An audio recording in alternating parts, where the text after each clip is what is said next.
घरोघरी मातीच्या चुली. प्रेक्षकांनो, मालिकेचा कसला जबरदस्त ट्रॅक आता मालिकेमध्ये आलेला आहे. आतापर्यंत आपण इकडे पाहत आहोत की जानकीचा अपघात घडवून आणण्यासाठी जो काही घाणेरडा डाव आता खेळण्यात आलेला आहे, तो घाणेरडा डाव मात्र उलटलेला आहे, तो म्हणजे स्वतः आता शर्वरीवरती. कारण जानकी ज्या वेळेला परत आले त्यावेळेला जानकी येताना मोठा बॉम्ब घेऊन आलेली आहे.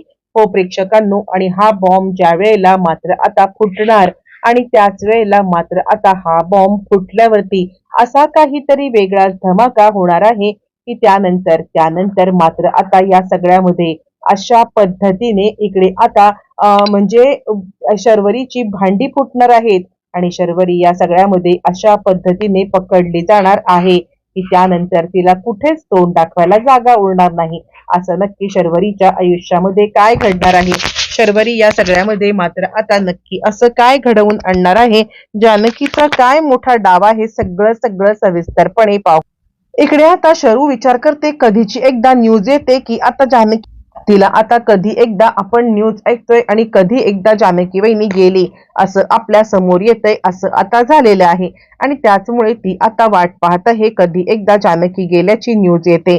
बरं, हे सगळं होत असताना सुमित्रा म्हणते, काय रे ऋषिकेश, असं काय झालंय, जानकी कुठे गेले? आणि त्यावरती ऋषिकेश म्हणतो, मी पार्टी ऑफिस मध्ये होतो त्यावेळेपासून आता जानकीचा फोन लागत नाहीये, मला काहीच कळायला मार्ग नाहीये. आणि त्यावरती अवंतिका म्हणते, फोन कसा काय लागेल, हा फोन माझ्याकडे आहे. म्हणजे आता मी ज्या वेळेला जानकी वहिनीला शोधते आहे तेव्हा हा फोन माझ्या हातात मिळालेला आहे आणि हा फोन मात्र जानकी वहिनींचा रस्त्यात पडलेला सापडलेला आहे. असं म्हटल्यावरती मात्र आता लगेचच इकडे सांगायला लागतो, ऋषिकेश कसं शक्य आहे, जानकीचा फोन रस्त्यात आणि मग जानकी कुठे आहे? असं म्हटल्यावरती सुमित्रा म्हणते, मला आता चिंता. आणि त्याच वेळेला मात्र आता सुमित्रा म्हणते, माझं काळीच धडधडायला लागले, मला आता खरंच काही कळायला मार्ग नाहीये. आणि त्यावरती मात्र आता इकडे ऋषिकेश सांगायला लागतो, थांब, आपण थोडा वेळ वाट पाहूया, थोडा वेळ वाट पाहून त्यानंतर मात्र आता आपण इकडे पोलीस कंप्लेंट करूया आणि जानकीला शोधायला सांगूया. यावरती मात्र आता सांगायला लागते ती म्हणजे सुमित्रा, मला खरंच कळत नाहीये की हे सगळं आपल्या सोबत काय होतंय. नानांच्या जाण्यापासून जे काही आपल्या घरामध्ये वादविवाद आणि आता सगळे जे काही मागे लागलेलं आहे ना, त्यामुळे मी तर आता पूर्णपणे गडबडून गेलेली आहे. ऋषिकेश म्हणतो, आई तू काळजी करू नकोस, सगळं काही ठीक होईल, आपण आता सगळं काही ठीक करूया. असं म्हटल्यावरती मात्र आता सुमित्रा म्हणते, तू लवकरात लवकर जानकीला आण. पण त्याच वेळेला ऋषिकेश सांगतोय, मी शोधायला निघालेलो आहे, पण तोपर्यंत आपण पाहतोय की आता ऋषिकेश जानकीला शोधायला जाणार, तर आता जानकी मुळातच इकडे दारात येऊन आता उभी राहिलेली आहे. ज्या वेळेला जानकी मात्र आता दारामध्ये येऊन उभी राहिलेली आहे आणि त्याच वेळेला मात्र आता ऋषिकेश तिच्याकडे वळून पाहतोय. वळून पाहिल्यावरती मात्र आता ऋषिकेश या सगळ्यामध्ये विचार करतोय, काय चाललंय हे सगळं. म्हणजे काही झालं तरी सुद्धा जानकी या सगळ्यामध्ये मात्र आता इकडे कशी. आणि तो म्हणतो, जानकी अगं काय चाललंय, तू कुठे होतीस? जानकीला पाहिल्यावरती आता इकडे धाबे दणाणलेले आहेत, ते म्हणजे स्वतः आता शर्वरीचे. बरं, या सगळ्याच्या मागचं सत्य आता आपल्या लक्षात येणार असतं. जानकी तर समोर आले, पण आता त्याच दरम्यानी आपण पाहिले की ऋषिकेशने मात्र आता सगळे कॅमेरे बसवलेले आहेत, सीसीटीव्ही कॅमेरे. आणि आता हाच मोठा डाव असतो जानकी आणि ऋषिकेशचा.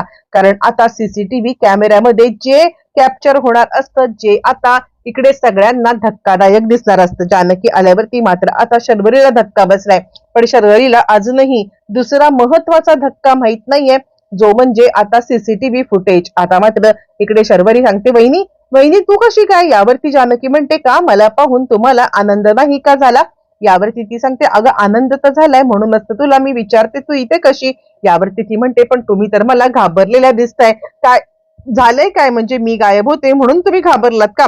यावरती ती सांगते, हो वहिनी, पण अगं तू कशी काय इकडे आलीस? त्यावरती जानकी आता सांगायला लागते, मुळातच या सगळ्यामध्ये मात्र आता मी जेव्हा निघाले तेव्हा आता मला रस्त्यातच पोलिसांनी थांबवलं, कारण आता या सगळ्यामध्ये त्यांना मला काहीतरी सांगायचं होतं. त्याच वेळेला मी आता तिकडे थांबले आणि आता उतरताना माझा मोबाईल कुठे आणि कसा पडला मला काही कळलंच नाही, आणि त्यामुळे तुम्हाला कोणाला कॉन्टॅक्टच करता नाही आला, कारण आता पोलीस समोर होते आणि त्यांनी मला सांगितलं की गाडी मात्र आता तुमची लीक होत आहे पूर्णपणे, त्याच्यातून मात्र आता हे पडत आहे. शर्वरी वंश या सगळ्यामध्ये मात्र आता मला कळत नाहीये की हे सगळं कसं झालं. शर्वरी म्हणते, वहिनी अगं हे कसं झालं? वहिनी यावरती जानकी सांगायला लागते, मी पार्टी ऑफिसला चालले होते आणि पोलिसांनी मला अडवलं, कारण आता पोलिसांना काहीतरी खबरबात लागली होती आणि म्हणून तर मी अडवलं. आता शर्वरी विचार करते, अच्छा म्हणजे हे ऐश्वर्याने केलं असेल का, पोलिसांना ऐश्वर्याने कळवलं असेल का. पण त्याच वेळेला मात्र आता हे सगळं होत असताना जानकी सांगायला लागते शर्वरी वंश, अहो तुम्ही काय इतक्या घाबरले. शर्वरी म्हणते, नाही वहिनी मी कशाला घाबरेन. जानकी सांगायला लागते, नशीब पोलिसांनी मला आता अडवलं आणि थांबवलं. मी सुखरूप आहे पण माझा मोबाईल नाही सापडत आहे. अवंतिका सांगायला लागते, वहिनी हा मोबाईल मात्र आता दिलेला आहे माझ्याकडे पोलिसांनी हा मोबाईल दिलेला आहे आणि तो मोबाईल माझ्याकडे आहे. यावर जानकी सांगते, बरं झालं अवंतिका, माझा मोबाईल मला आता भेटलेला आहे. त्यावर ते सुमित्रा म्हणते, जानकी पण तुझ्या गाडीला झालं तरी काय होतं. यावर जानकी म्हणते, काहीच कळायला मार्ग नाहीये. मी आता आदल्या दिवशी गाडी तर व्यवस्थित होती, पण अचानकपणे या गाडीचं काय झालं, कसं झालं, काहीच कळायला मार्ग नाहीये. अचानकपणे माझी गाडीचे ब्रेक फेल झाले आणि हे सगळं आता मला कळायच्या आतच पोलिसांनी थांबवलं म्हणून, नाहीतर माझी गाडी आता कुठेतरी जाऊन तिकडे धडकली असती आणि मग काही खरं नव्हतं. असं म्हटल्यावरती मात्र आता इकडे शर्वरी म्हणजे सगळे आपल्या रूम मध्ये गेले. शर्वरी आले ती म्हणजे इकडे आता ऐश्वर्याकडे आल्यावरती मात्र आता शर्वरी सांगायला लागते की काय चाललंय काय, म्हणजे हे सगळं कसं झालं मला आता सगळं कळलं पाहिजे. असं म्हटल्यावरती मात्र आता लगेचच इकडे सांगायला लागते ती म्हणजे ऐश्वर्या सांगायला लागते की अगं तू हे सगळं म्हणजे मी काहीच नाही केलेलं आहे. यावरती ती म्हणते, तूच पोलिसांना सांगितलंस. यावरती ती म्हणते, मी काही पोलिसांना सांगितलेलं नाहीये. त्यावरती म्हणते, तू डबल गेम खेळतेस का माझ्यासोबत. यावरती ऐश्वर्या म्हणते, हे बघ मी डबल गेम का खेळू, मी स्वतः ते केलंय. उद्या जर का या सगळ्यामध्ये सापडले तर तू माझ्यावरती ढकलून आता मोकळं होशील ना. नाही मी काहीच नाही केलेलं. यावरती ती म्हणते, मग हे सगळं कुणी केलंय. यावरती मात्र आता आपण इकडे आता ऋषिकेश सगळ्या सीसीटीव्ही फुटेजचा ऍक्सेस मागत आहे आणि या सगळ्यामध्ये मात्र आता ऋषिकेशला मात्र आता सगळं सत्य समजलेलं आहे. ज्या वेळेला मात्र आता इकडे जानकीचा ऍक्सिडेंट घडवून आणणार असतात त्यानंतरच सगळे सीसीटीव्ही कॅमेरे तिकडे बसवलेले आहेत आणि ज्या वेळेला सीसीटीव्ही कॅमेरे मात्र आता बसवलेले आहेत आणि त्याच वेळेला त्याच्यामध्ये कॅप्चर झाले शर्वरी आता ती बॅग घेऊन म्हणजे जी 7 करोडची बॅग आहे ती घेऊन घरात येताना कॅप्चर झाले. हो प्रेक्षकांनो, म्हणजे आता शर्वरीने आतापर्यंत ती बॅग बाहेर ठेवली होती आणि ती बॅग बाहेर ठेवत मात्र आता शर्वरीने या सगळ्यामध्ये आता निर्णय घेतलाय ती बॅग घरात आणायचा, जेणेकरून सगळं रिलॅक्स मध्ये झालेलं आहे, सगळं आता निवांत झालेलं आहे.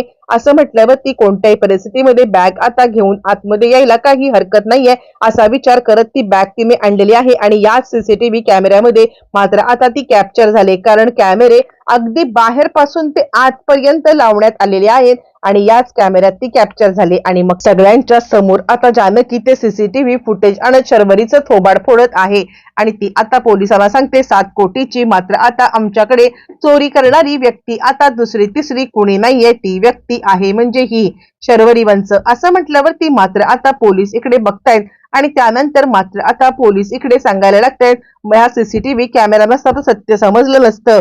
पण यापेक्षा मोठी गोष्ट पुढे घडणार आहे. जानकी ज्या वेळेला घरी घेऊन आलेली आहे ती जानकी एकटी आलेलीच नाहीये.